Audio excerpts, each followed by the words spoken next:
Last week we discussed something of the legendary and lore behind Wagner's great cycle of the Ring.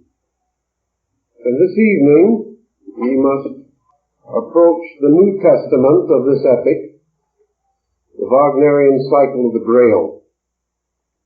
And as in the previous cycle, he drew heavily upon what might be termed folklore, but particularly upon the legends of the troubadours. We have tried at various times in lectures and books to tell you something about the troubadours, these mysterious singers and ballad writers who have been passed off largely as a band of wandering minstrels,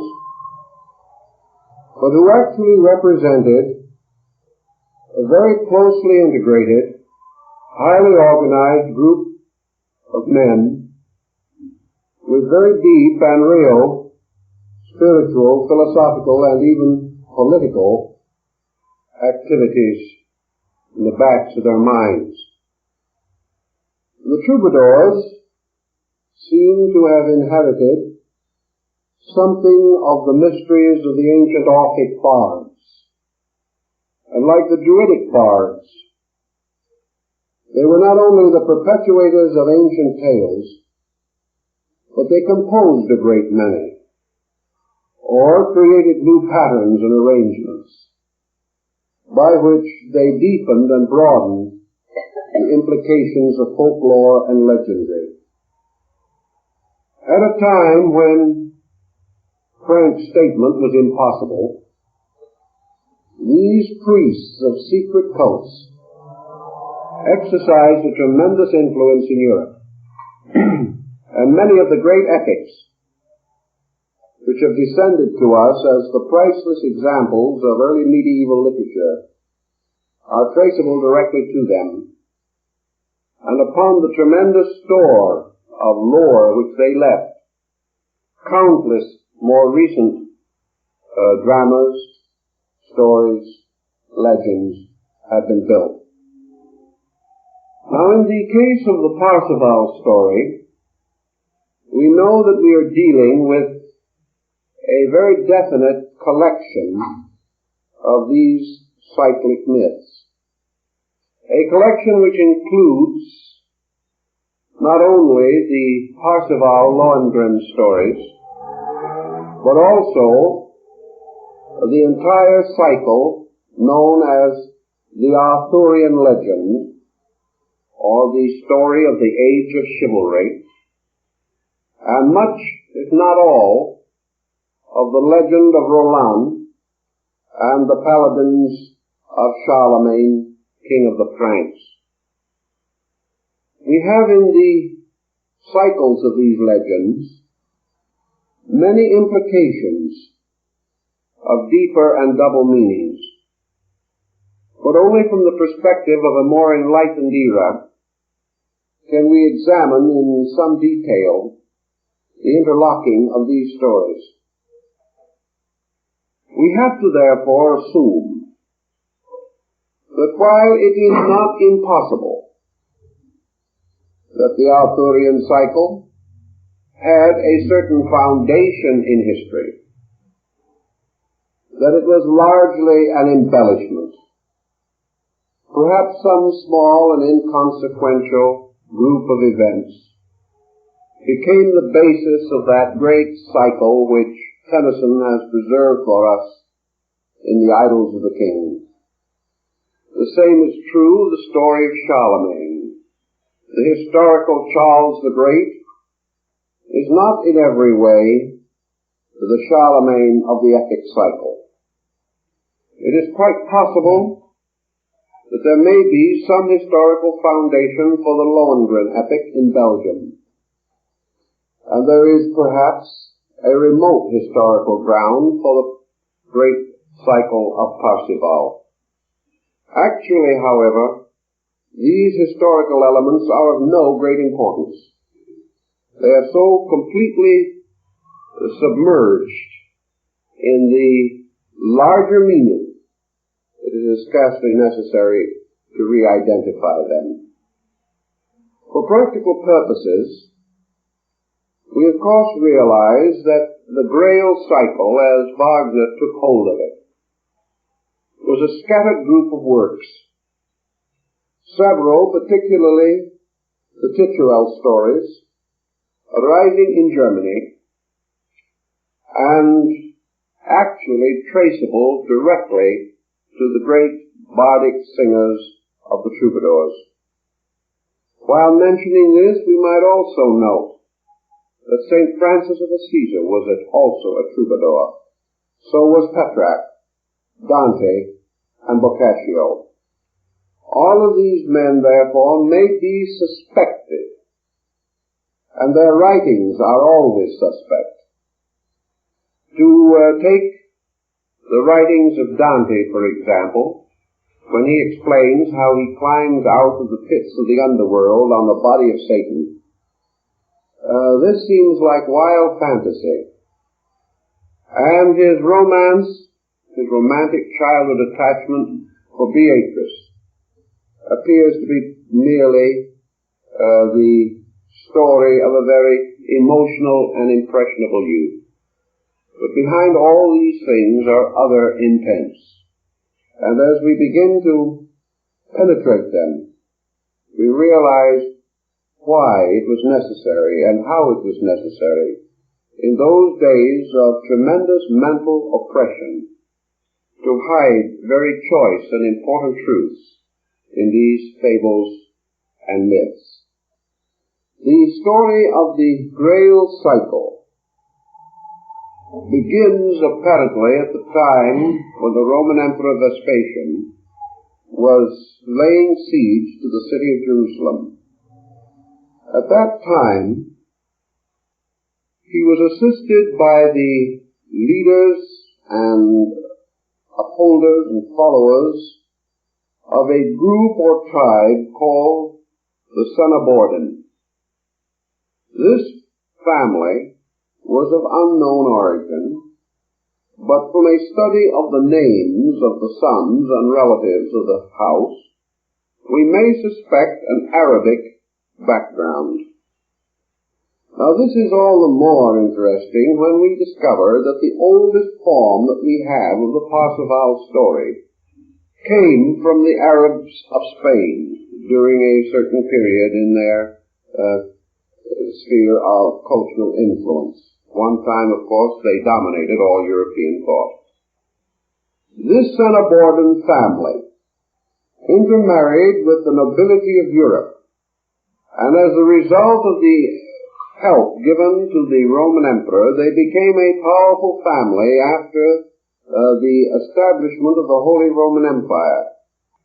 And among the descendants of this family, after several generations, was Titurel, the first king of the Grail. Now this man is also subjected to a wide cycle of myths, and historically almost nothing is known about him. He is tied in, however, by the troubadours into other cycles other than the Grail cycle, and occurs for us in a number of different forms and appearances. It is said that this was the one, however, this great and noble prince, who received a vision from heaven, instructing him to build the great temple for the Grail. And he was told by angelic voices where to select the place and how to go about this wonderful project to which he was predestined and foreordained. The place selected was said to have been on the mountains between Christian and Muslim Spain, in a location difficult to establish, although efforts have been made to give it historical orientation. Anyway, this palace was called the Palace on Mount Salvat, and apparently it was patterned after the concept of the mysterious Lodge of the Adepts in the Gobi Desert of Mongolia. Now, you might think that such a thing would be a long way from the thinking of Christian Europe, even in the days of the troubadours. But we know that the Mongols, even before the time of Genghis Khan, had been quite active in trading along the caravan routes with Europe, and many strange and interesting legends, bits of folklore, tales, had come along these routes. Among them, many that later show up in the journals of Columbus, who seems to have been very sensitive to this type of thinking. In any event, the contact between Europe and Asia was not as thin as we think. As a result of a council of the churches much earlier, the Nestorian Christians had been declared heretical and had been sent into the desert and wilderness with the hope that they would perish. These Nestorians, however, were able to survive, and they carried on and they journeyed into far places. And there are Christian monuments today in China, raised before the 5th century, bearing witness to the presence of Nestorian missionaries. Thus, there was a direct contact between the Near East and the Mediterranean and China as early as the 2nd century A.D., a contact which led to a considerable exchange of art, culture, literature, even music and language. This is not any more surprising, of course, than the still earlier contact established in India, particularly in the Gandhara region, as a result of the expeditions of Alexander the Great. So the East and West were not as strange or separate as Kipling might cause us to believe, and the contacts and legends of these two regions were fairly well established. During the reign of Kublai Khan, the illustrious descendant of the great Genghis, a delegation was sent to the Pope from Mongolia. This delegation visited the Pope while he was enthroned in Avignon as a result of one of the eternal ecclesiastical feuds that were dividing the church at that time.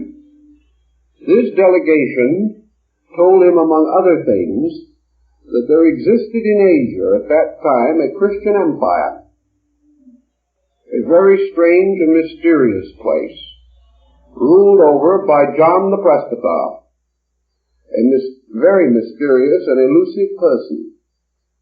And John the Presbyter himself sent epistles to the Pope, to the Doge of Venice, to the Dukes of Florence, and to many other important persons of his time, always signing himself John the Presbyter, King of Kings, Emperor of all the world. Now this modest title, of course, he came by legitimately because that was also the official title of Genghis Khan, who very nearly made it a fact.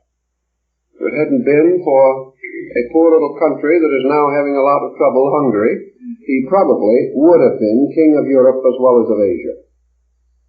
In any event, this mysterious John the Presbyter was a force to conjure with, and he had quite a part to play in the development of America, inasmuch as the early voyagers seeking a new route to Asia were primarily concerned in visiting the court of Prester John, King of Kings, Emperor of all the world.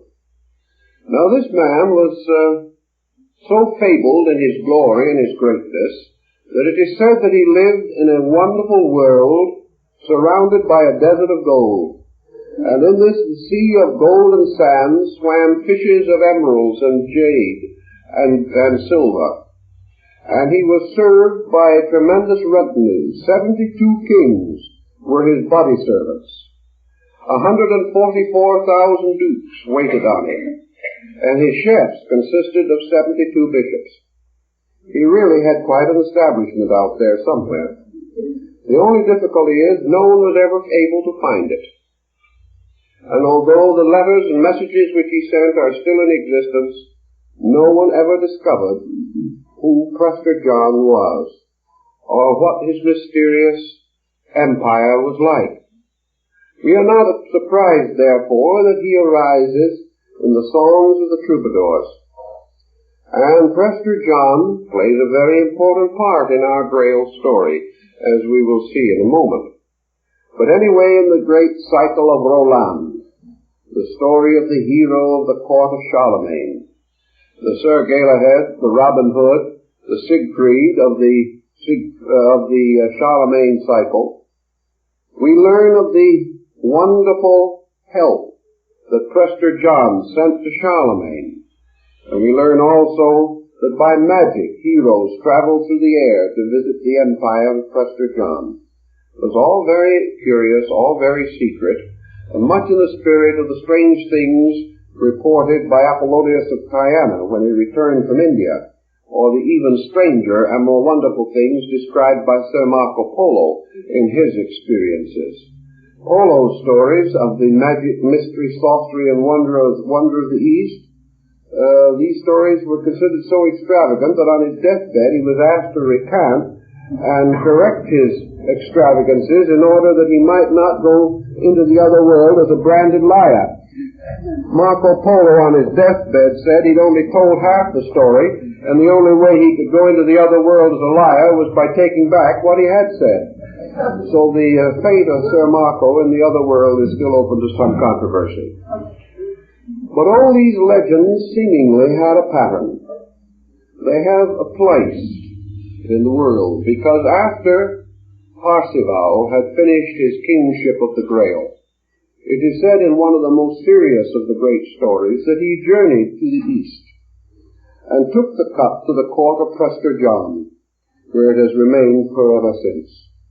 Also, when the time came for the great King Titurel to die, after he had ruled the Grail kingdom for 400 years, it is said that before he passed, he also journeyed to the east and returned to the kingdom of Prester John. Thus, this peculiar combination of myths interblends, ties together, and seems to make quite a story. Now, the story of the Grail section of this, for a moment, is also a wonderful and fantastic story. In the first place, we have in the old writings of the troubadours two forms of the term or statements signifying the Grail. We have the Sangre Real, which literally means the blood of the king. And we have the Sang Grail, which means the holy cup. These terms are interused in a very strange way, seemingly indicating two distinct meanings. Where the cup came from originally, of course, is a matter also of controversy. Obviously, it is much older than the Last Supper, because it occurs in the rites and rituals of the Druids.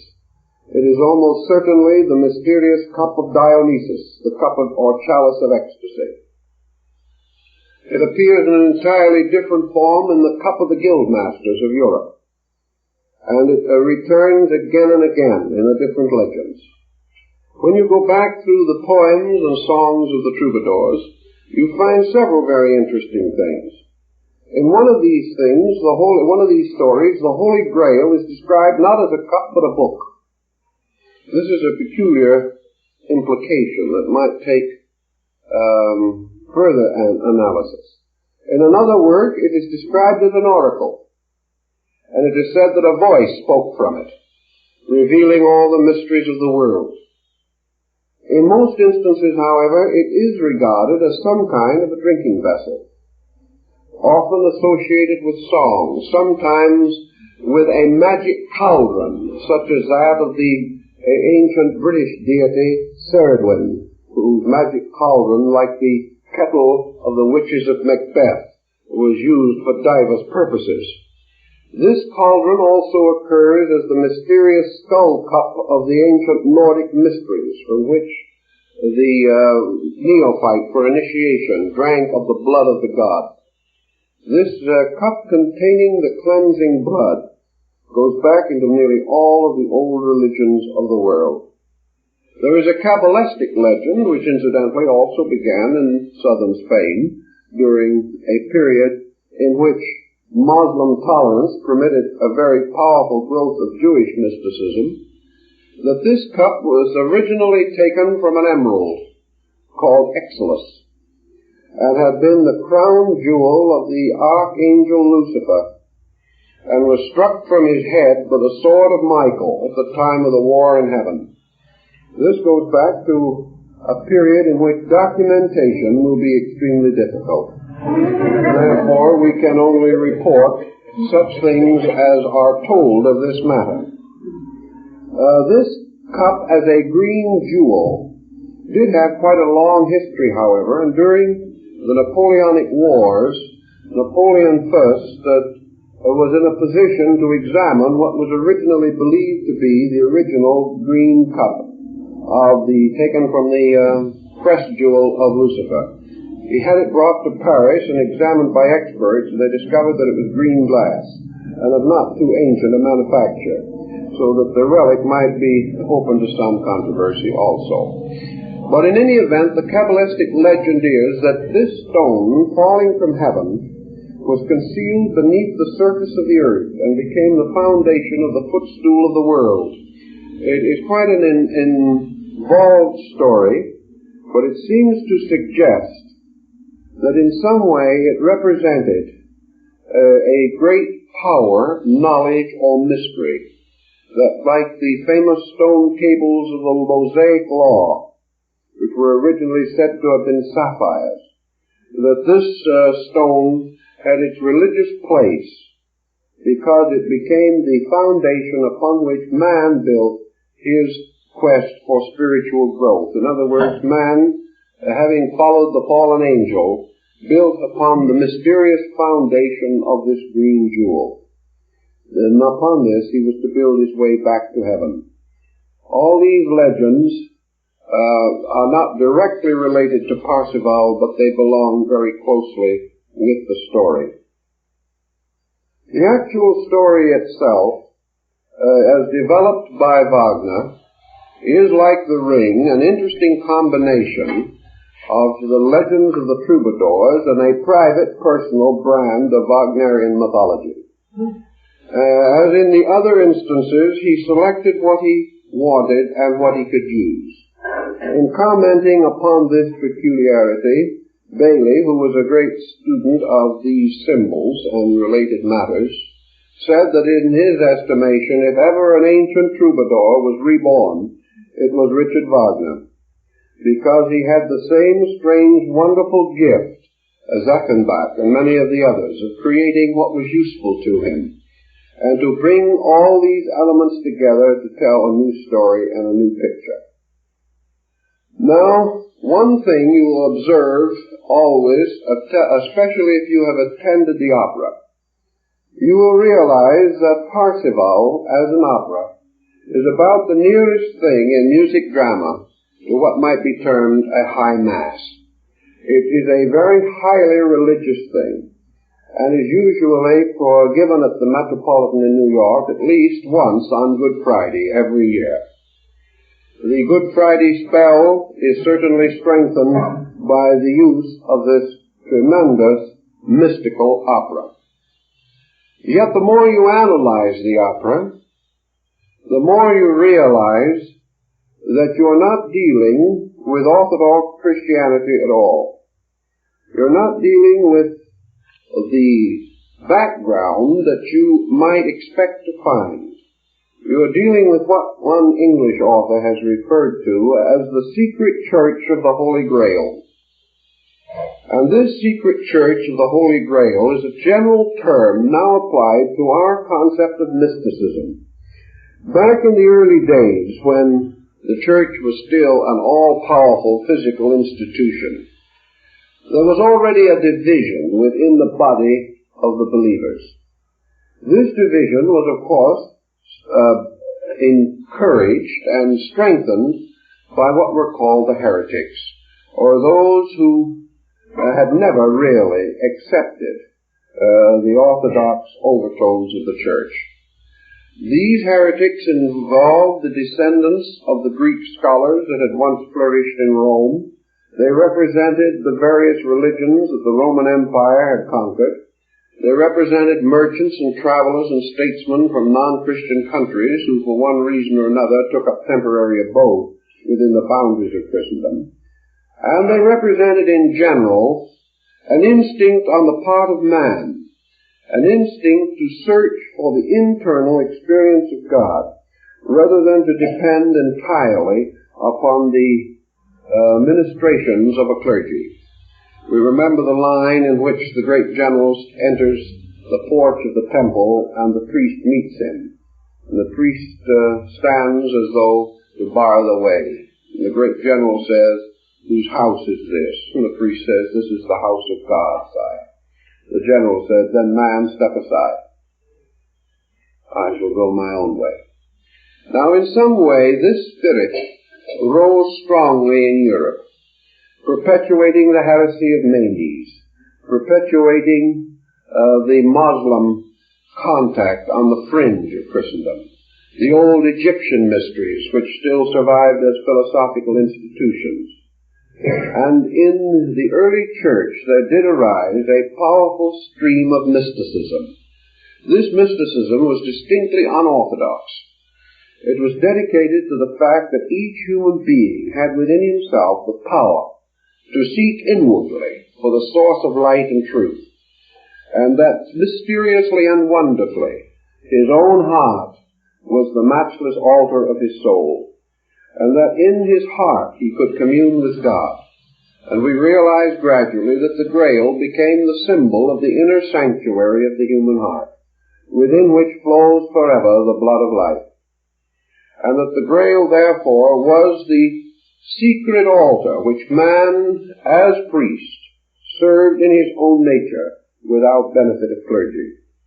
This matchless altar, this wonderful internal mystery, attracted not only those within Christendom, but also divided the orthodox individual from a band of mystics who were always outside of the orthodoxy of the church.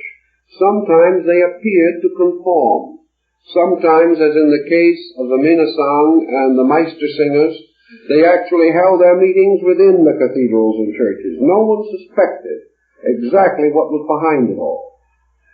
But one interesting and wonderful thing you will note in this whole great cycle, whether it be in Charlemagne or the Arthurian legend or in the Grail story of Parsifal. Although Parsifal is a completely religious drama, no member of the clergy is introduced at any time. There is no priest. The king of the Grail himself plays the part of the priest, raises the cup in the Eucharistic ceremony, and therefore the great order of chivalry in total represented a laity priesthood, or a priestly laity, that performed their various secret rites and their holy sacraments without the cooperation or presence of the vested clergy.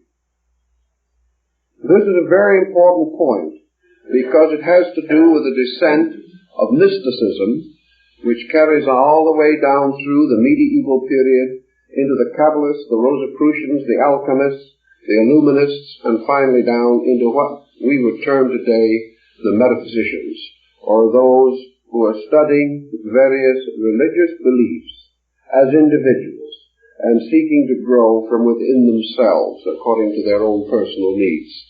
This mysterious Church of the Holy Grail was therefore gradually assumed to be the true repository of the esoteric Christian doctrine.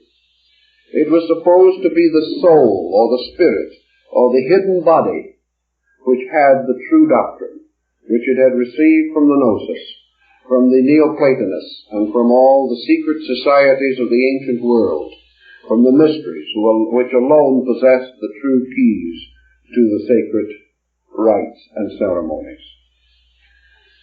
We therefore find in the story of the knight-errant, whether it be in Lohengrin or Parsifal or King Arthur's Circle, we find that the knight performs his vigil, and like the initiates of ancient mysteries, he was always divided into 3 grades or orders. Incidentally, the same thing existed exactly in China.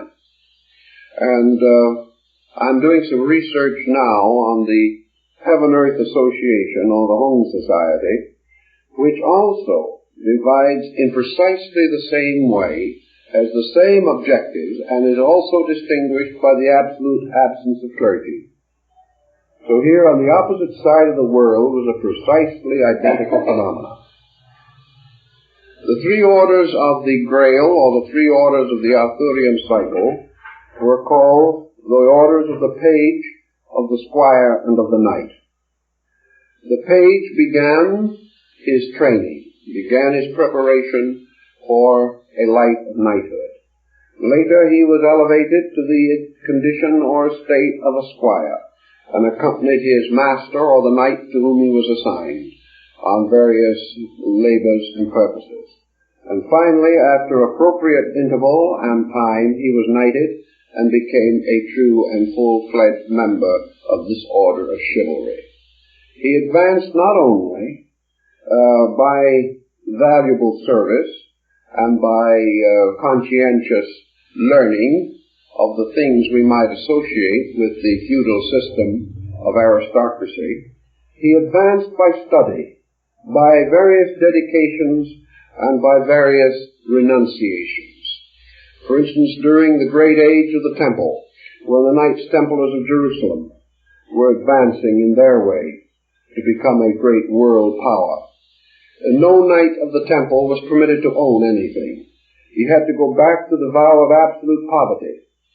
He had to spend practically all of his spare time doing one of 2 things, polishing his armor or praying to his God. Those were his labors. By polishing his armor, he proved that he was ever watchful and vigilant to the duties and labors of chivalry, and the rest of the time he lived as a monk, having no earthly possessions, not permitted even to play cards, or to play chess or checkers or any game that was fashionable at the time. He could only polish his armor and pray to his God.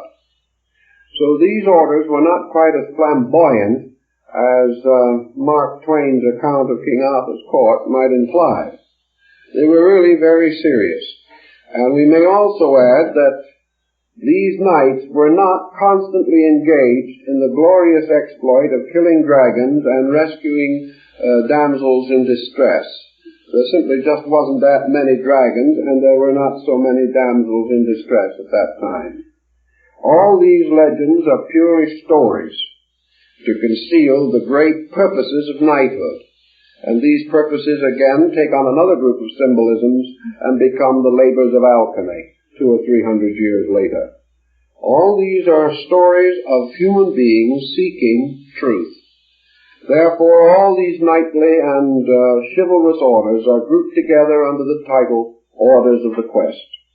They were groups of individuals seeking truth according to the dictates of their own conscience, seeking it within themselves, seeking it in far and distant places, not by traveling out to hunt for dragons, but to seek the wise and the good in various parts of the world. But they were always alert and ready with their polished and sharpened weapons to fight the 3 great monsters which at that time burdened all the world, these monsters being ignorance, superstition, and fear. These were their tasks, and they were the leaders and vanguards of the great humanistic movements that were later to come forth in the positive and outward preachments of Rousseau, Voltaire, and Thomas Paine. These were the defenders of the rights of man against church and state, against any enemy that sought to prevent the human being from growing according to nature's laws and nature's will. So the legends sprang up around these principles, and of course we would naturally expect them to take their place in the Parsifal account. Now, Parsifal occupies a rather complicated situation when you come to analyze him. The drawing of his character by Wagner is quite confused. In the early part of the story, he is presented to us as the guileless one, or as some rather mistakenly call him, the fool. Actually, Parsifal was not the fool in the sense of one stupid, but rather he was the pure of heart who had not yet discovered worldliness, who had not experienced deceit or evil as we know it. He certainly, however, was not exactly a brilliant or informed person. And the first introduction we have to him in the opera is where, with his little bow and arrow, he shoots the swan and kills it, the swan which is the symbol of the bird of great verse. The swan in ancient times was the ancient symbol of extrasensory perception, or the intuitive faculties of human consciousness. Therefore, in the killing of the swan, Parsifal has in some way blunted or dulled his own internal vision. This is the implication of the story. By the time in which the story opens, we have a whole cast of characters arranged for our consideration. We have Parsifal, the one who knew not where he came from, who he was, or who his parents were. He knew only that his mother was the sorrow of the world, and his father he had never known. He knew also that in some mysterious way, through his mother, he was associated with this great family of the Cenoborden, because actually Parsifal belonged to what was called the stem of the Grail kings. Within him was the same blood that was in Titurel and Amfortas. But he did not know this because he had wandered far. So we have a new story now, and if we watch the descent or generations of the Grail kings, we will find that they parallel exactly the older Nibelungen account of the descent of the Volsungs. Because the Grail kings, the stem of the Grail, is the stem of the redeeming power. And as the Volsungs represented the descent or involutionary processes of consciousness, the Cenoborden, the great stem of the Grail, represents the evolutionary development of the entire story of human growth and the unfoldment of man's internal spiritual faculties. At the time when Parsifal appears, Amfortas is king of the Grail. Now Amfortas is introduced in the opera carried upon a litter by knights, because he has passed through a terrible and grievous injury. It seems that some time before, following an ancient Persian belief that light and darkness cannot exist apart, that when the magnificent temple at Mount Salvat was built upon the peak of the mountains, another strange and mysterious palace was built in the depth of the valley nearby. And this was built by enchantment and sorcery and magic, and was ruled over by a strange Eastern magician, who is called in the opera Klingsor, who is the adversary. He is the symbol of illusion, delusion, worldliness. He is the prince of this world, referred to by Christ, who has nothing in truth. And in order to be truly a first-class black magician, Klingsor had built a weir, a magic net, or a magic garden, a thing to capture human souls. And he had made it very beautiful, and he had populated it with mysterious beings that were like the Peris and Uris of the Arabian Nights entertainment. Mysterious, fabulous creatures, beautiful, so-called flower maidens. And I would like to point out that in the last 25 years, there's been a marked improvement in the flower maidens at the Metropolitan Opera. Up to that time, most of the flower maidens were chosen from rather buttsome Teutonic sopranos and assorted groups, and were dressed in flowing gossamer that was really a little the worse for having been stored away in the Met for a number of years. But after a while, in more recent years, some new mind and life came into the Metropolitan, and now we have seen the last 8 or 9 years a very careful reconstruction of Wagner's original concept. The flower maidens are now all in Oriental costumes, resembling as closely as possible the characters from the Arabian Nights Entertainment with which they are associated. And Klingsor himself emerges like the magician of Aladdin's lamp, as a definitely sinister Asiatic, rather than as a rather medieval magician, the type with the tall pointed black hat and the black robe covered with stars, which is more or less passed out of fashion. But both of these groups have greatly improved with a little thought, and the story takes on much more of its original and intended coloring. Now, in the Grail Castle were kept the two great relics of the Grail mystery, associated with the mystery of the Passion of Christ. One was the Sun Grail, or the cup of the Last Supper. Others say it was the cup that caught the blood of Christ when he was hanging on the cross. This is the cup that is supposed to have been held by Joseph of Arimathea. And it is the result of this phase of the legend that we have the rise of the great cycle at Glastonbury. And it is said that Joseph of Arimathea, accompanied by the sister of Saint Veronica, carried the cup and other relics, including the crown of thorns, to Britain, where they were placed in the crypt of the old church that stood where later Glastonbury was built.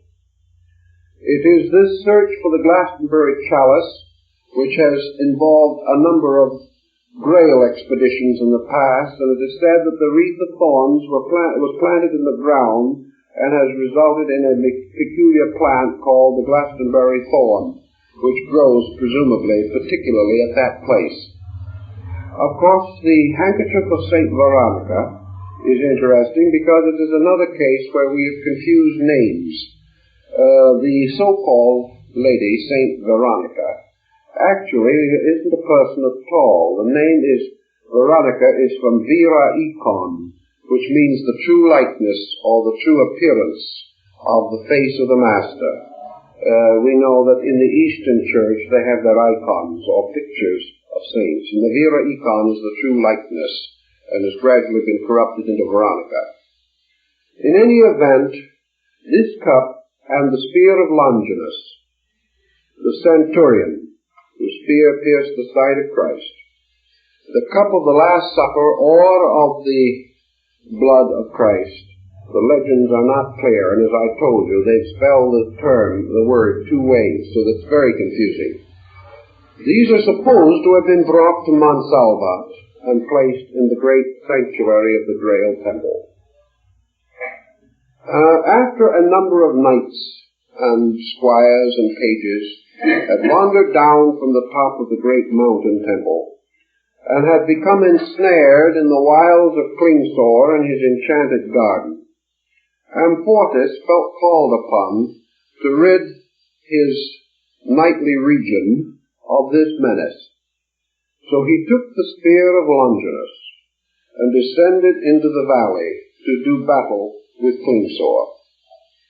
And when he arrived there, he hurled the spear, but because of the fact that this in itself was a strange desecration of this sacred instrument, it did not reach its mark. Instead, Klingsor grasped the spear, turned, and wounded Amfortas with it. This was a very terrible thing, because it was a wound that would not heal. And the Grail king returned to his castle with this bleeding wound that never completely healed and bled profusely, almost fatally, every year at Good Friday. The story of this wound seems to tell us, in a simple moral way, that we cannot use good with which to do evil even in the name of good. Amfortas should never have attempted with violence to destroy Klingsor, because he merely did what we all do when we seek revenge. He made another evil, and two evils or two evil actions will not equal a right one. So Amfortas was punished for his audacity in using the spear for a purpose of destruction, even to destroy evil. So when Parsifal arrives on the scene, in the drama, Amfortas is already wounded, suffering from this terrible injury that will not heal. Now at the time also, there was a grand old knight there, a wonderful old sage, scholar, counselor, wise man, who is called Gunamons. And this man is the teacher of the young pages and squires. And he is a venerable man who is particularly remembered for the fact that he is able to sing for nearly 45 minutes, apparently without taking his breath. Some of his numbers to the uninitiated become, shall we say, slightly tedious. But in any event, he is a wonderful person, and probably the tedium is that which all school children suffer from whenever they are expected to learn anything. But anyway, Gunamons is able to tell Parsifal the story of the Grail, and to explain to him the terrible curse that hangs over it as the result of the wounding of Amfortas.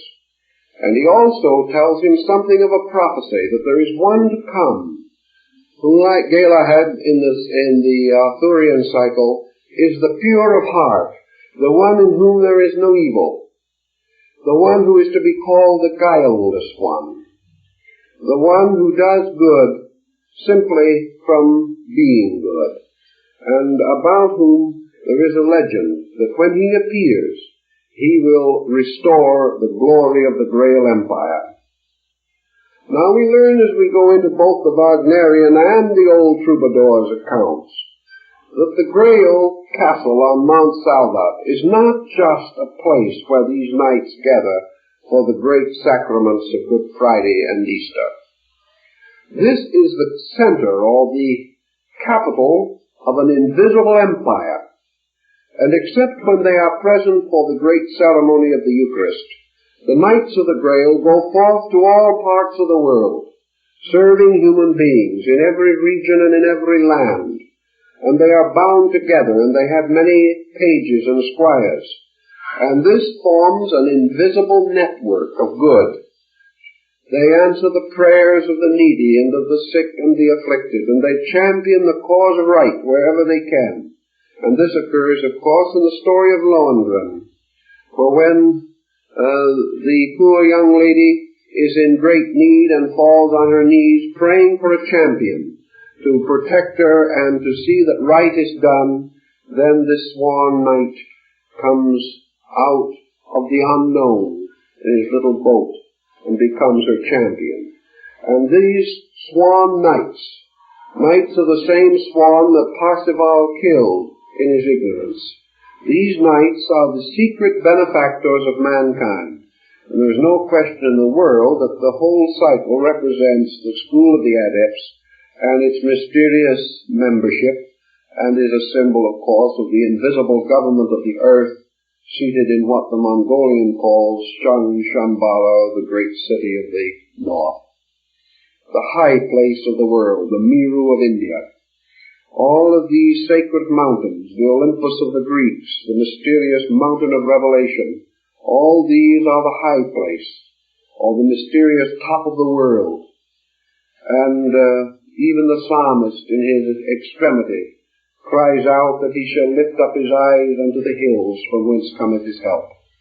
So these high places always represented the invisible world, or the high vibratory currents through which the messages of the needy are carried to the ears of the servants of mankind.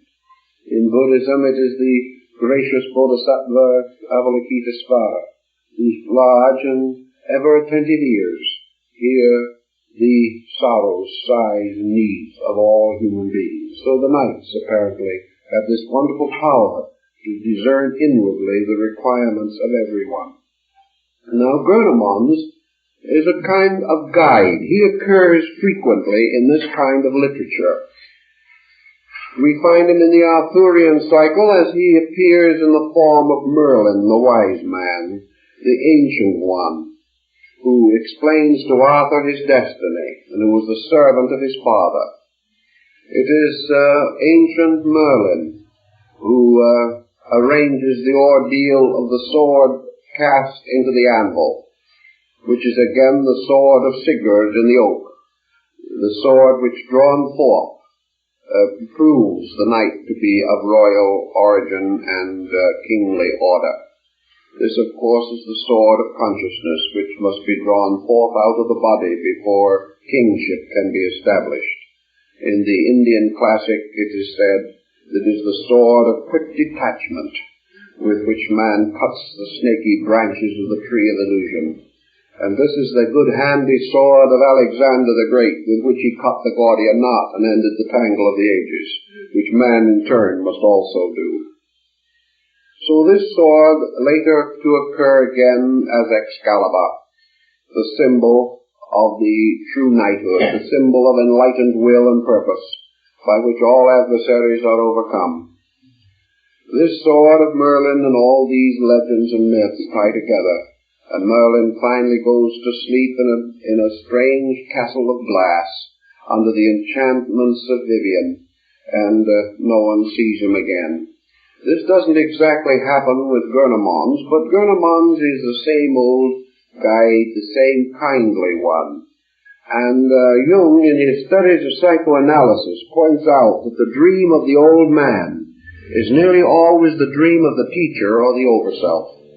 So that Gurnemanz represents the strange internal overload of consciousness which man has, the great ages of experience that lie locked within his soul and are available to him when he is able to open his own inner consciousness. Perhaps this is the same meaning as Virgil leading Dante through the Inferno, and in the Egyptian ritual of the dead, the mysterious being Anubis, one of the gods who leads the soul of the deceased through all the tortuous passageways of Amentet. Always there is the guide, and he occurs in practically every one of the ancient secret orders and societies. At least he is present in the form of not an infallible one, but a kindly and learned elder knight, who is past the age of battle, but is still most useful as the teacher and tutor of the coming knights of the Grail. We are also introduced at this time to another delightful character who is more or less of an innovation, rather strongly Wagnerian, although there is some substantiation for her in other places, and that is the character of Kundry. Kundry is probably built around at least the concept of an ancient legend involving Salome. It is said that after Salome was responsible for the death of John the Baptist, a curse was placed upon her and she could not die and became the female equivalent of the wandering Jew, and therefore lived on through the ages to atone for having slain the herald or the baptizer who was to prepare the way of the Lord. In any event, Kundry seems to take upon herself a series of attributes. She is at one moment Salome. At another moment she takes on some of the characteristics of Mary the Magdalene. And in different places and in different parts of the story, she occurs in various roles. I think we should note, of course, that her name is very interesting and reminiscent. Whether Wagner had this point in mind, we do not know, but he seems to have been the one who named her. We are not able to learn too much of any previous use of that particular name. He called her Kundry, and she was represented usually dressed in robes of serpents, or with a magnificent gown in the better operatic version, on which is embroidered or enjeweled a great serpent.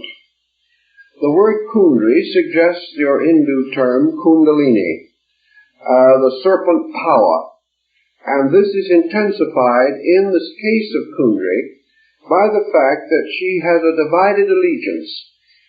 When she is herself, when she is free, she strives for all that is good, and wants to serve the Knights of the Grail. In fact, in the early part of the opera, she is just returning from a long journey to the most distant parts of the earth to find a medicine which will heal the wound of Amfortas. If, however, Klingsor demands it, he has the strange power of holding her in a spell of hypnosis, and when this happens, she then becomes the servant of evil. Here, then, seemingly is again a reference to the serpent power, or the Kundali Shakti of the ancient tantric magic of India. Because used for good, this serpent power becomes the agent of divinity. But used willfully for black magic or evil, it becomes a destroying force, which also will finally destroy the person who thus abuses it. So Kundry is introduced into the story as a kind of mystery woman who seemingly is of great age, who seemingly knows all the secrets of the world, and at another moment is a very helpless, very sweet, very kind, innocent person, depending on whether she is mistress of herself at the moment or whether she is under the spell of Klingsor.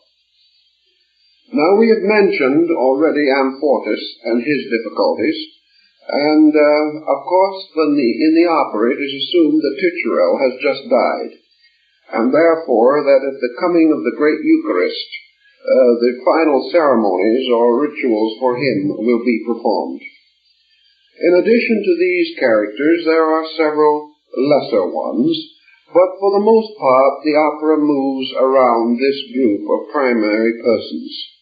There are knights and retainers, and of course a bevy of flower maidens, and the inevitable ballet without which German opera at that time was not considered even remotely possible, especially when it was being paid for by the Prince of Bavaria. But in any event, the story develops around these characters.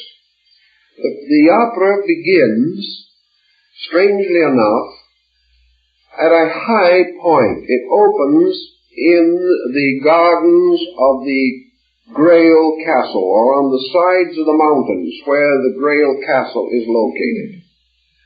And Parsifal, having wandered thus innocently and mysteriously into the assembly, and having no decent, reasonable, or probable answers for anything, arouses the curiosity of Gunamans.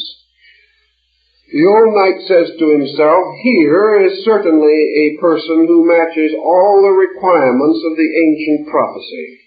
He is certainly ignorant, he is certainly young, he is certainly inexperienced. Perhaps he is the guileless one who is to redeem this tragedy of the Grail Knights.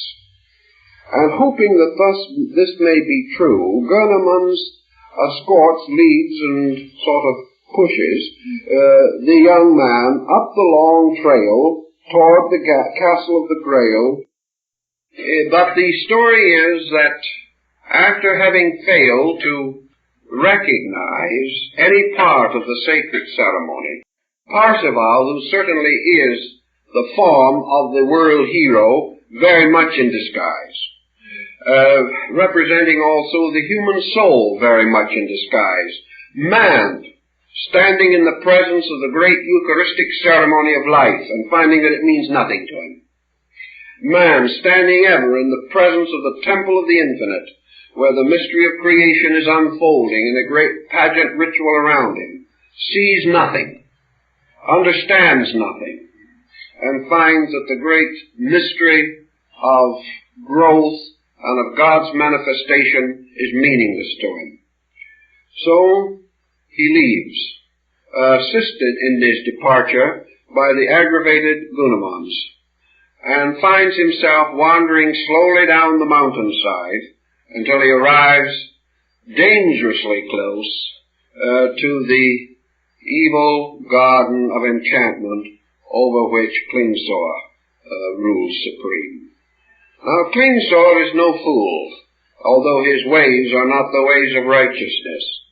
And Klingsor was really a little smarter than Gunamans, because Klingsor, looking into the depths of his magic mirror, was able to realize that this guileless one coming down the mountain, the one who knew neither good nor evil, could be the greatest menace of all.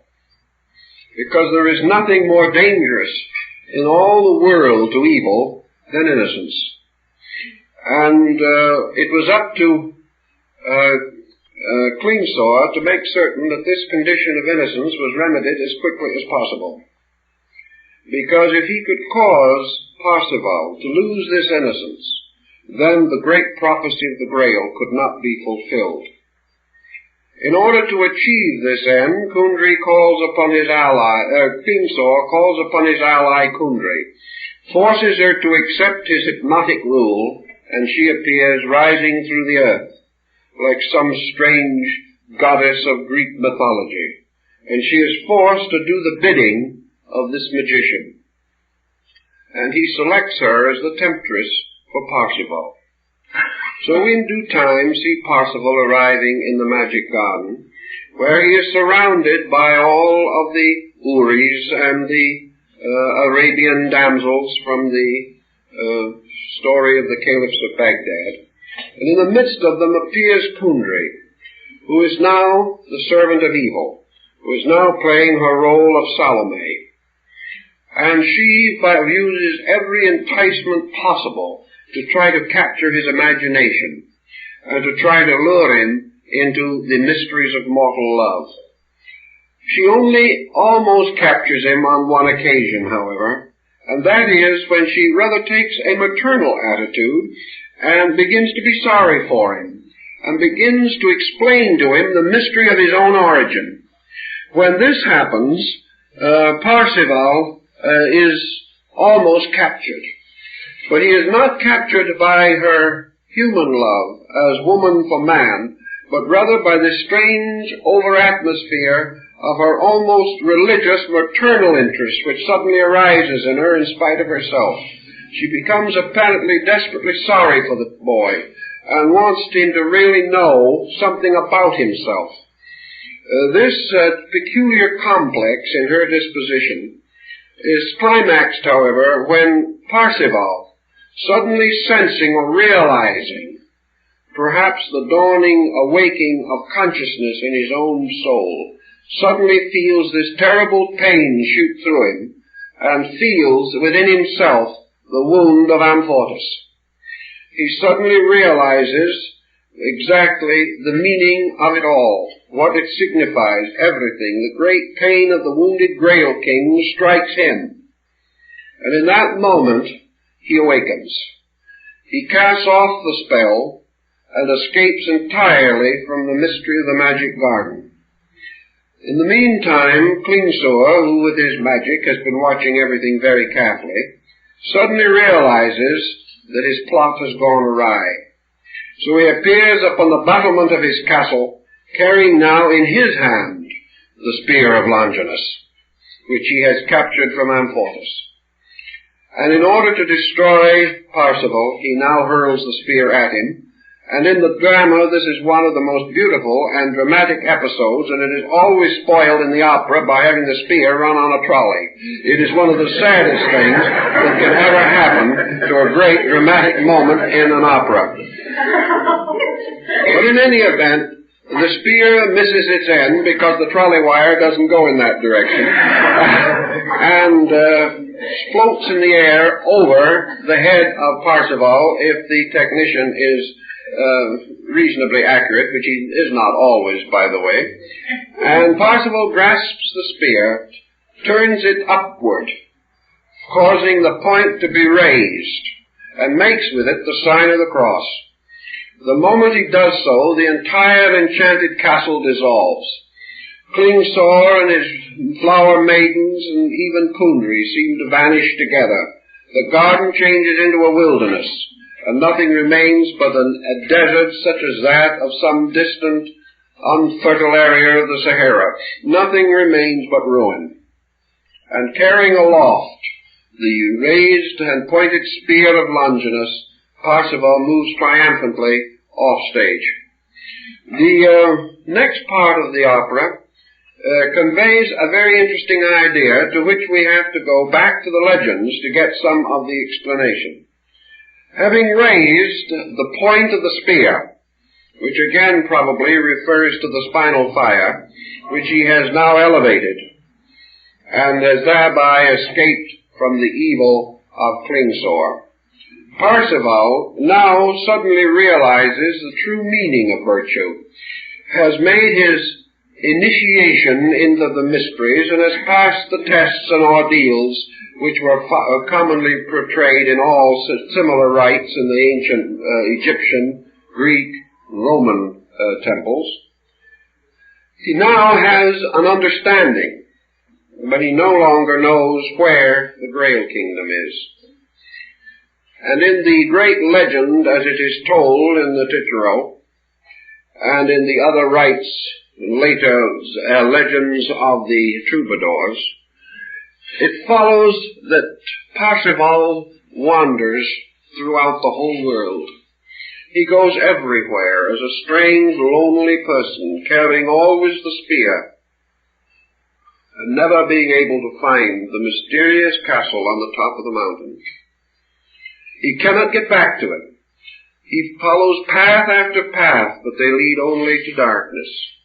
We find him standing in one legend by the shores of the sea, looking out across the infinite mystery of the waves. He does not know where to go.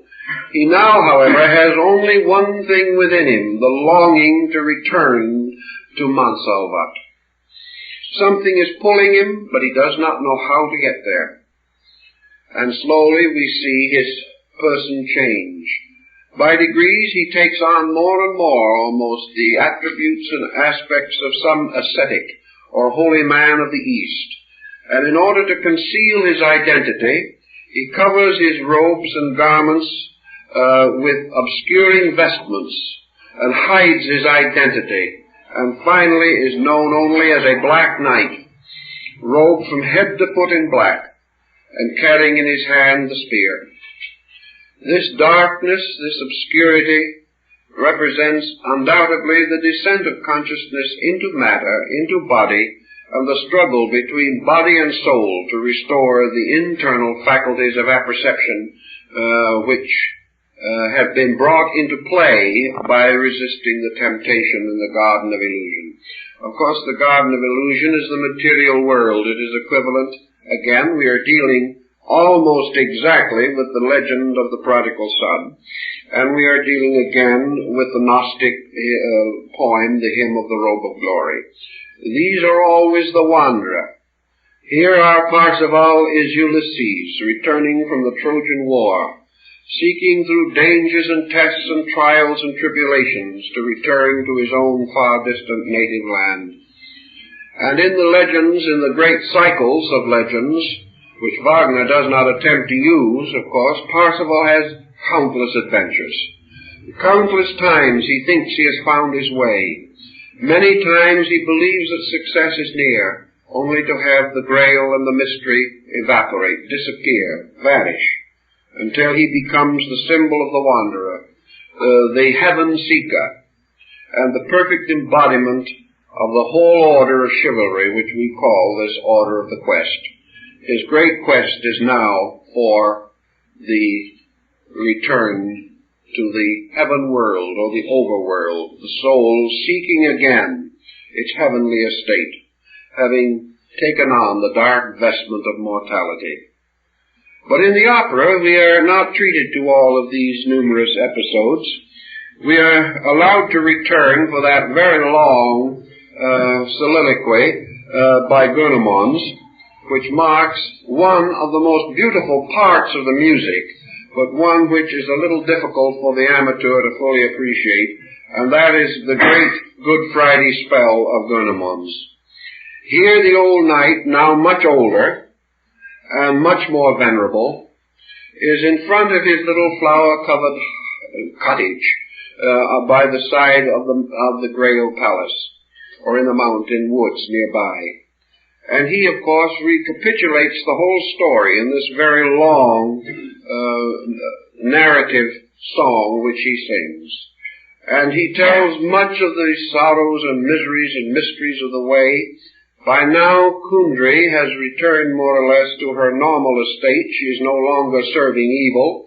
She has become a very beautiful penitent now. Salome has disappeared, and in her place has come the Magdalene. And she is trying everything possible to help and to serve. She is still trying to find some remedy for Amfortas, who is still suffering in great pain and agony. And then, after a reasonable length of time, they observe a stranger coming. He is coming up the mountain, slowly, painfully, wearily. And he is dressed entirely in black, and he has a black helmet, and the visor is closed, but he is holding aloft a spear. And this one wandering up the mountain is not recognized either by Kundry or Gurnemanz at that stage, and they wonder who is coming. And of course, hope and fear, all the emotions that have to do with this ancient prophecy, arise within them as to whether this stranger is someone fated to bring good or ill to the company of the Grail Knights.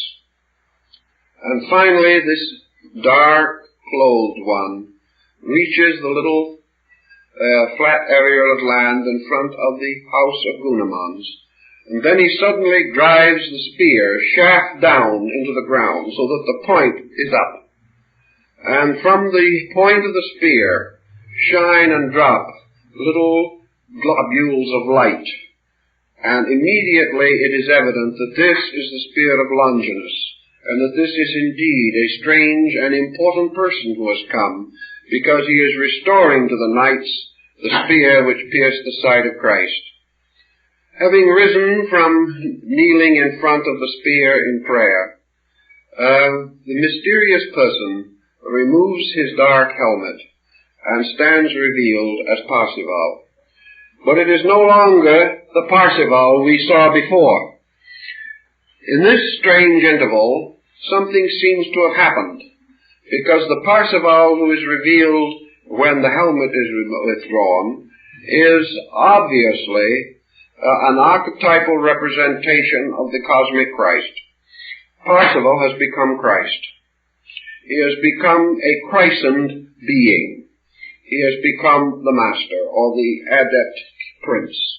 His long hair hangs gracefully upon his forehead, and his forked beard is trimmed exactly as in the case of the traditional pictures of the Nazarene.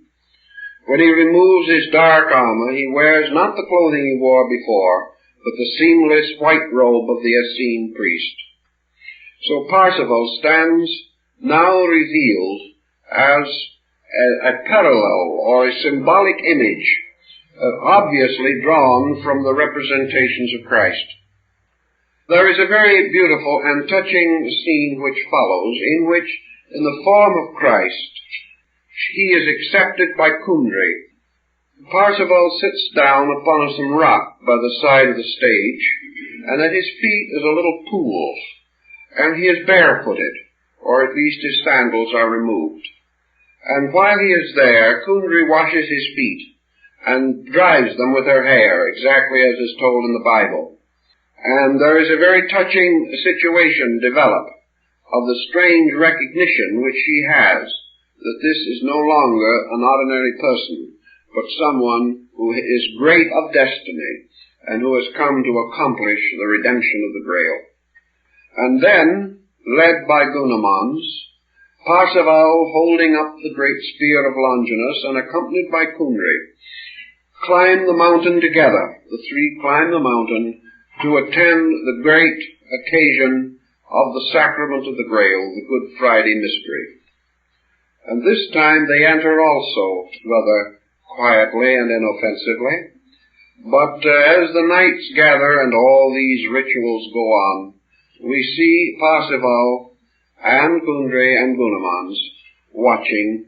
No longer is he, the gander, looking for the goose, but he is simply standing patiently and quietly by, waiting.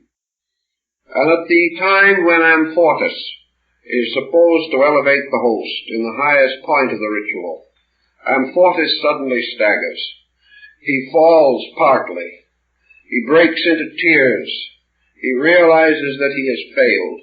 He prays for death, for liberation, anything to relieve him of the agony of attempting to perform this spiritual virtue, this wonderful mystery, when he knows this pain, this wound of worldliness, of failure in his own side. And in the midst of this lamentation, Parsifal comes forward, carrying in his hand the spear. And he touches the wound of Amfortas with the spear point, and the wound is immediately healed.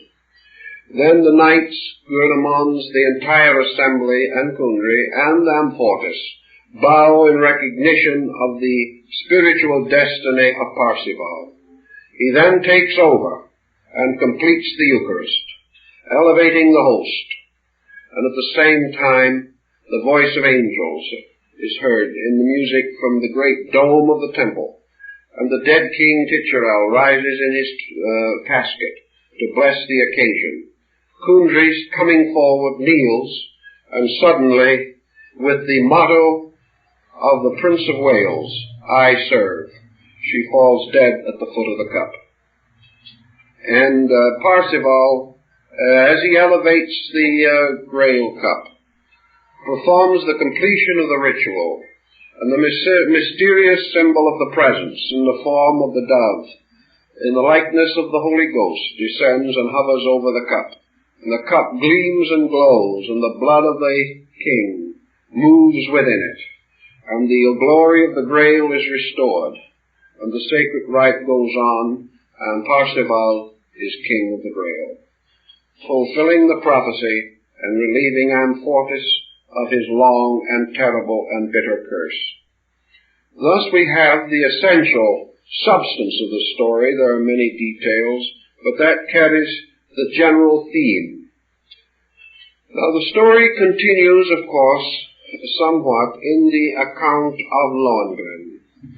Because Lohengrin, although he is of a different background, this part of the Parsifal story being very largely Spanish, the part we have just heard of, based upon a large legend which does not appear actually much in the opera, which is German.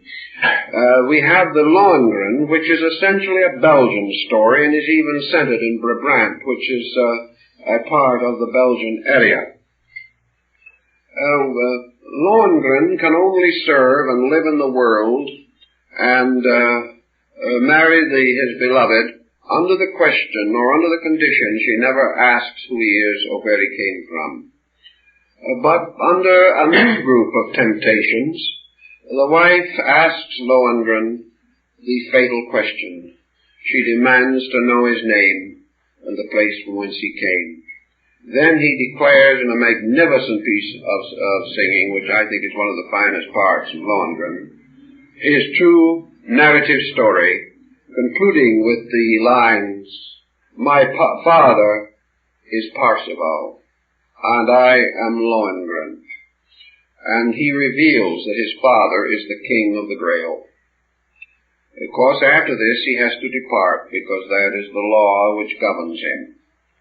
But the story of Lohengrin goes on and extends certain phases of the Grail legend, but does not add too completely anything more to the essential theme. It's a magnificent music work dedicated to the idea of the great service that these knights are performing, and the fact that they must always operate in secret. Their true identities must never be known. That is part of the obligation by which they are bound. Now let us go back for just a moment and consider a few parallels that will give us something to do in connection with the idea of this Monsalvart. Of course, all of you who are here, living here now, have seen our planetarium up here on this little ridge of hills, and every time I look at it, I can't help but think of Monsalvart on the mountains of Spain. It's almost represented as that kind of a building, only much more magnificent and massive, because it was built by angels, they say, in a single night. But anyway, it was a sacred building. And this building on the top of the mountain, where the gods or the priests of the Grail, the great order of chivalry, assembled to perform its rituals and rites, obviously has a reference, as in the case of Meru and most of the other sacred mountains, Asgard and Olympus, to the human skull and to the mountain temple of man himself. Here we have man divided into three worlds. This division we can trace all the way right back to the writings of Aristotle, who was one of the first to notice that the human body is divisible into three great areas or openings, which are called the abdominal cavity, the thoracic cavity, and the cranial cavity. And these three each contains some very important and vital part of man. The abdominal cavity is always the underworld. And in one of the early editions of Dante, the course of Dante, and in another case the course of Aeneas, in the legend of the Aeneid, the difficult, strange, twisting underworld is represented in the form of the human intestinal tract. It's quite an amazing thing, but evidently the human body was well and early recognized as symbol of the three worlds. The human world at that time was regarded as a sort of a platter or a plate, in the midst of which, on the flat surface of which, in the midst of it was a mountain. And on the top of this mountain, which went way on up through into the sky, was the house of the gods way above.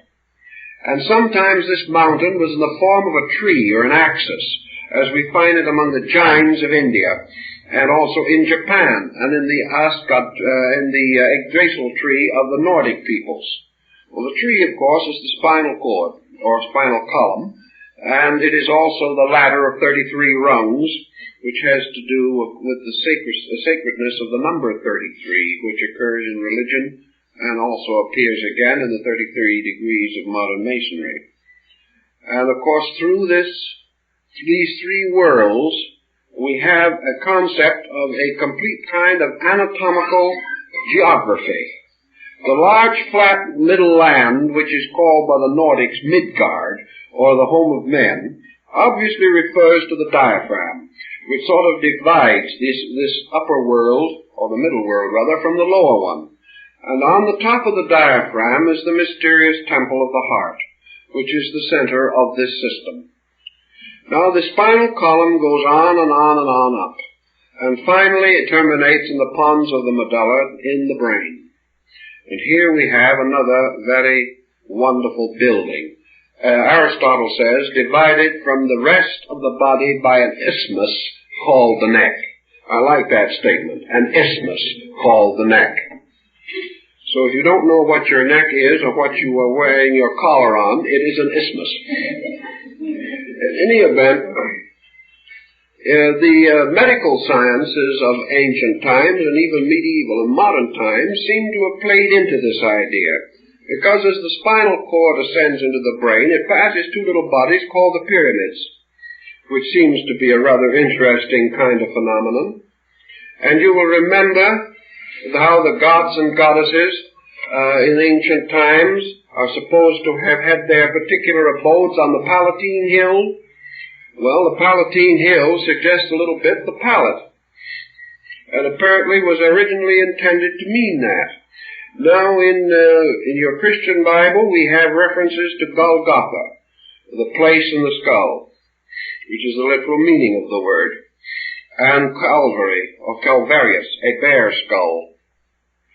And we know that the Egyptians and most other people recognized the brain, or particularly the skull which enclosed it, as a kind of domed building on the top of a mountain where the gods dwelt. In the Vedic lore of India, the old and anatomical books of the Hindus, it is said that the Ganges River, which is the spinal cord, arises in the mountains at the very north of the empire and descended to water all parts of India.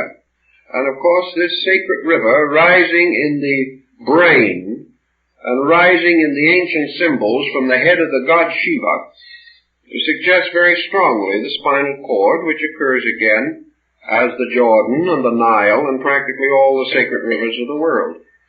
Now the Hindus also say that there are caves called the Caves of Ganga in the northern part of India at the very top of the mountains, and that in these caves, which are the ventricles and are also the convolutions of the brain, dwell the arhats, the rishis, the sages, and the great ones who are the teachers of mankind. And in this great dome temple also is the secret government of the world, which is supposed to be centered in the Gobina, or the sacred desert of Gobi, the temple there, or in Shambhala, or in Meru. Now it is also curious that there should be 12 convolutions to the human brain surrounding the great central section. These have been referred to as the 12 gods of Olympus, the 12 patriarchs, the 12 prophets, and the 12 disciples. And you will remember that at the time of the Last Supper, Jesus told his disciples to go into the village and find a certain house, and go into the house and ask that the upper room be made available. And that in this upper room would the Passover be held. And the upper room, of course, seemingly refers again to this upper part of the brain. Now within the brain there are two little organs called the pineal gland and the pituitary body. The pituitary body is located directly behind the bridge of the nose and the reverse side in a little thing called the sala turcica, or the Turkish saddle, on the inside of the sphenoid bone, directly behind the bridge of the nose, marked approximately by the place where the Indian places his caste mark, or in mythology, the third eye of the god was placed in Asiatic art. And this little gland is in the form almost of a bottle. It is a kind of cup-like body structure with a stem, and it looks very much like one of the old alchemical retorts, kind of a bottle with a twisted neck coming out of the side of it. It has an anterior and a posterior lobe, and is quite an involved little gland, and it empties into, or discharges into, the great ventricular space, which lies directly behind it, and which is called the third ventricle. At the same time, at the rear of the head, almost directly under the crown of the head, where the priest shaves his head, or where the tonsure, referred to by St. Paul, was traditionally given, there is another little gland which is called the pineal gland, named from the pine cone due to its shape. And this little gland has a long projecting point on it, which also faces into the third ventricle. Well, in ancient symbolism, these two glands were always associated with holy relics or sacred things, and there is every reason to assume that these which represent polarization within the brain, the spear of Longinus representing the positive or male pole, and the cup or the vessel representing the female or negative pole, that these two poles are represented in the human brain by these two glands, the pineal corresponding to the spear of Longinus and the pituitary to the Grail or holy cup. It is in this mysterious third ventricle, which corresponds to the king's chamber in the Great Pyramid, that the great alchemy of the marriage of the sun and moon of the ancient Rosicrucian alchemists is said to have taken place. And it is in the electrical magnetic field accompanying this phenomena that the mysterious Star of Bethlehem is said to make its appearance. The sacredness of this area is the origin, of course, of surrounding the head with a nimbus of light, which is called a halo.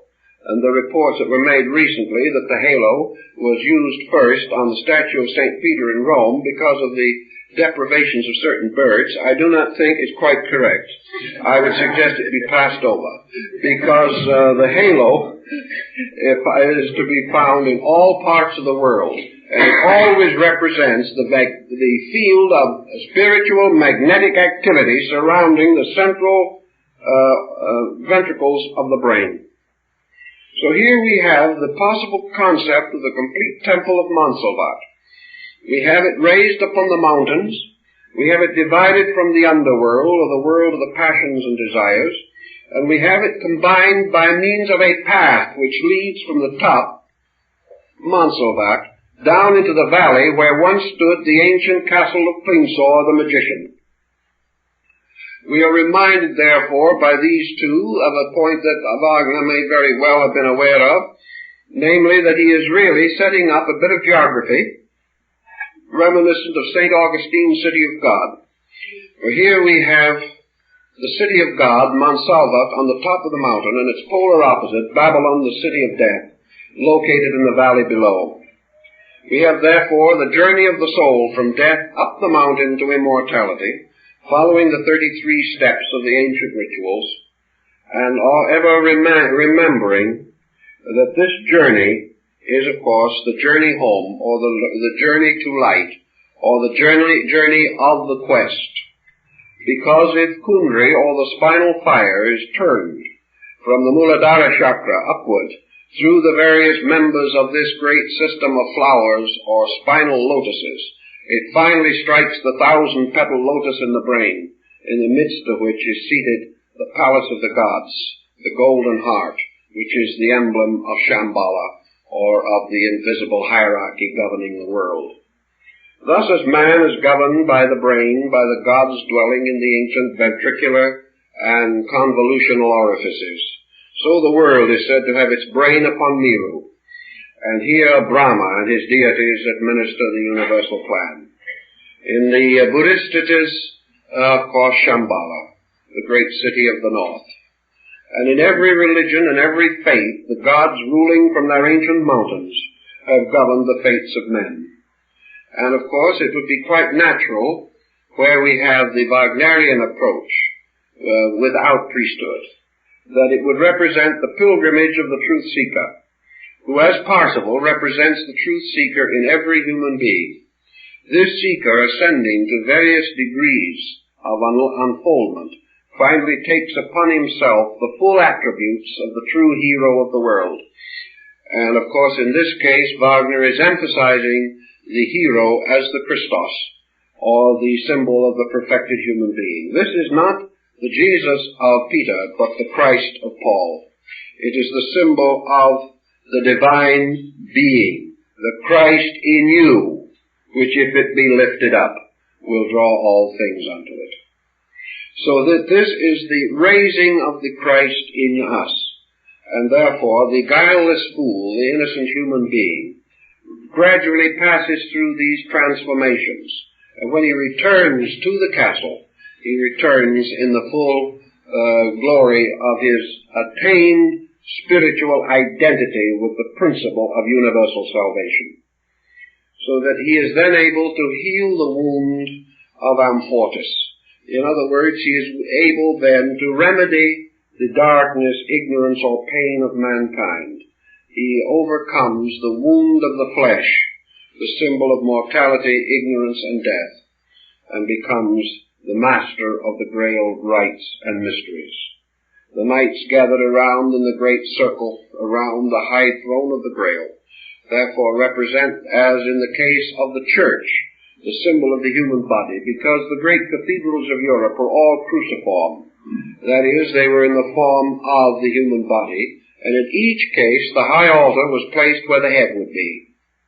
This is a very common and usual practice, not only in Christian temples, but in practically all of the ancient pagan buildings. It will be found at Karnak and Luxor and Edfu, and wherever sanctuaries have been built.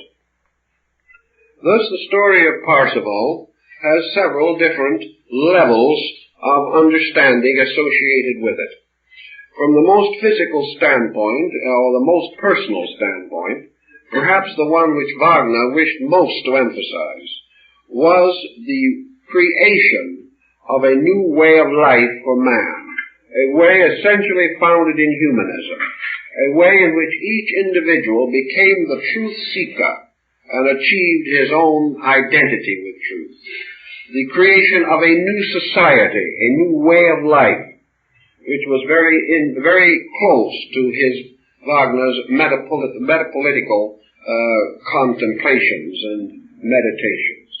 I do not think there is any ground for assuming that he intended Parsifal to represent the Super Teuton or anything of that nature. I think actually he represents the true Superman, not the materialistic Superman of Nietzsche or Schopenhauer, but man as the true adept self, the true spiritually awakened being or creature, who has come into his wisdom and into his power, and who has therefore become the high priest of the mysteries of the Grail, which of course represent the mysteries of life itself. On other levels, we find this entire ritual moving gradually into almost a ceremonial of initiation into the old mystery rites.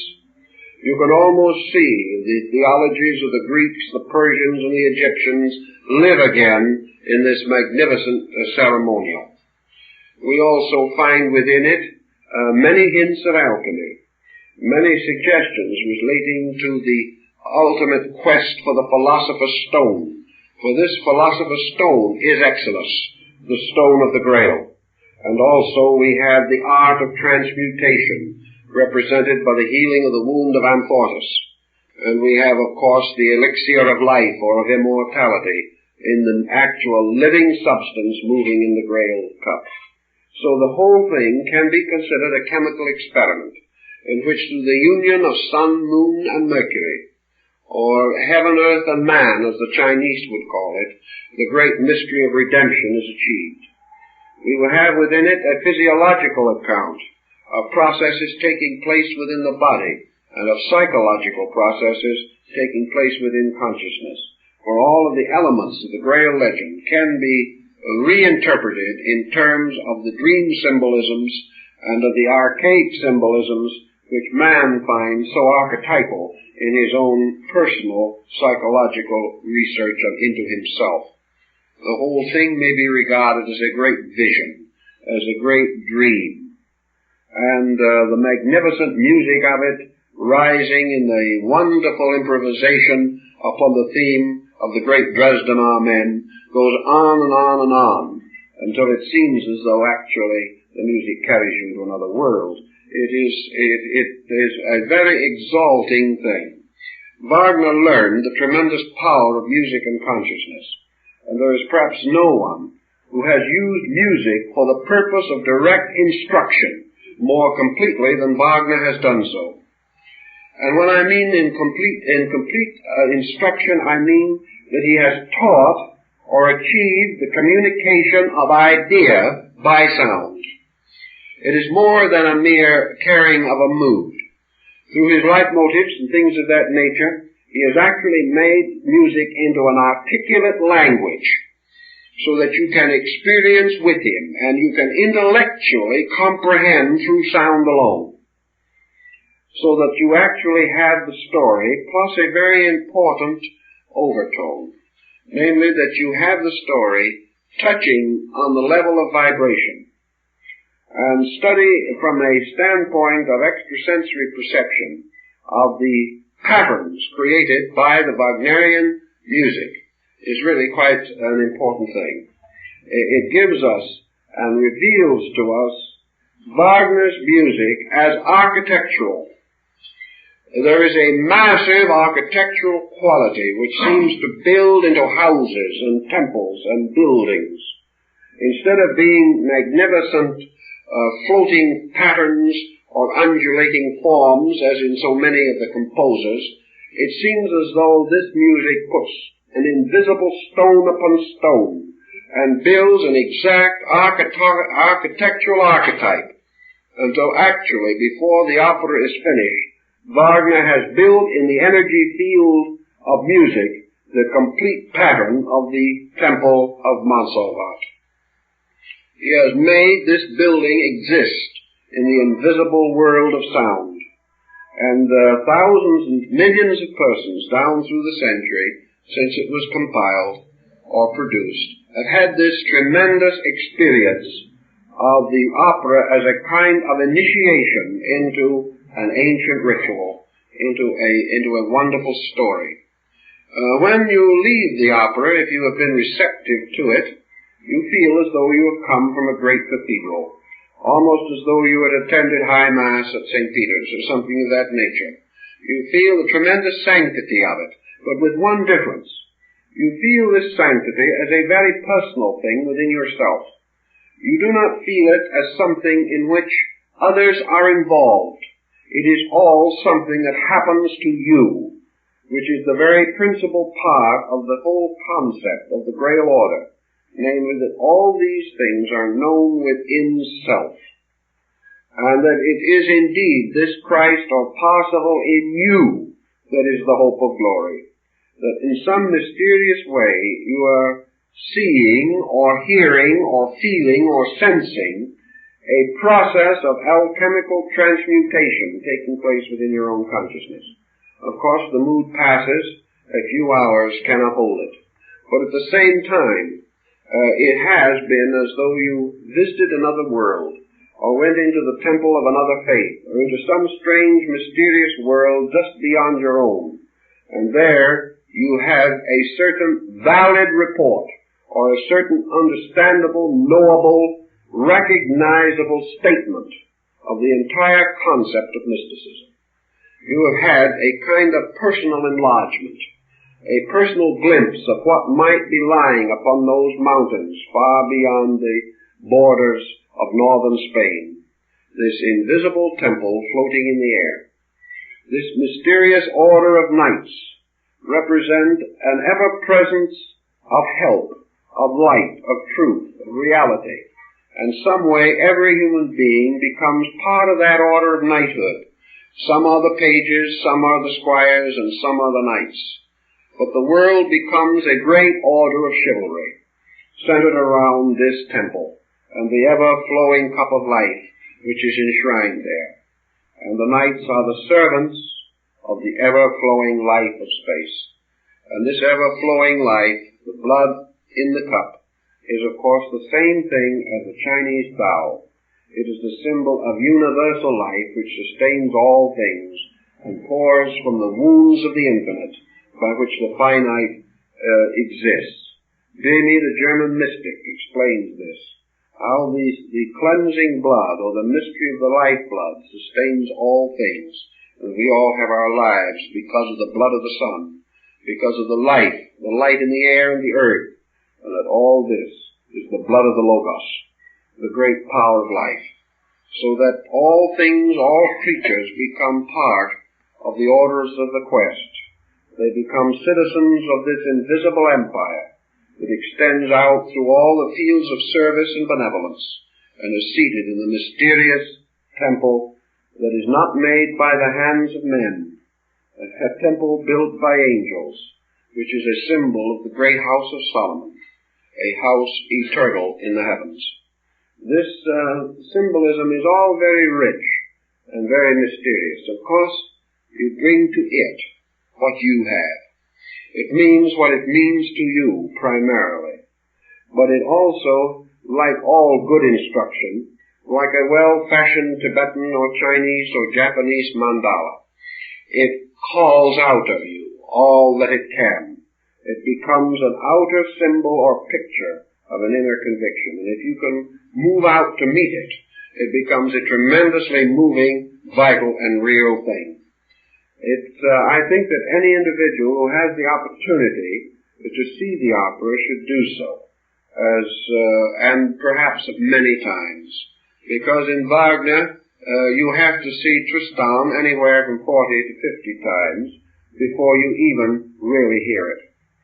And you probably will have to see or hear Parsifal as often as is possible in the average person's lifetime, because it is not awfully frequent that we are given the opportunity.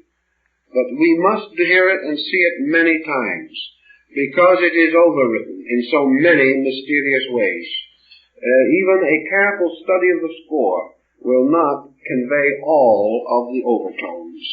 You always learn something else. You always observe, notice some new or strange combination of tones, and you are being told a story. The story meet and mingle like an experiment in chemistry, and each new mingling has an important part to play in the total picture. So the more often you see it, the better you will sense its meaning, and also the more completely you will be able to identify its ritualism and symbolism with your own studies, because each time something new will be seen. I like to think of the Grail cycle, as Wagner gives it to us, as his contribution, as his New Testament in the great sacred writing which he compounded out of the two great descents, the Walsung and the Sanaboden.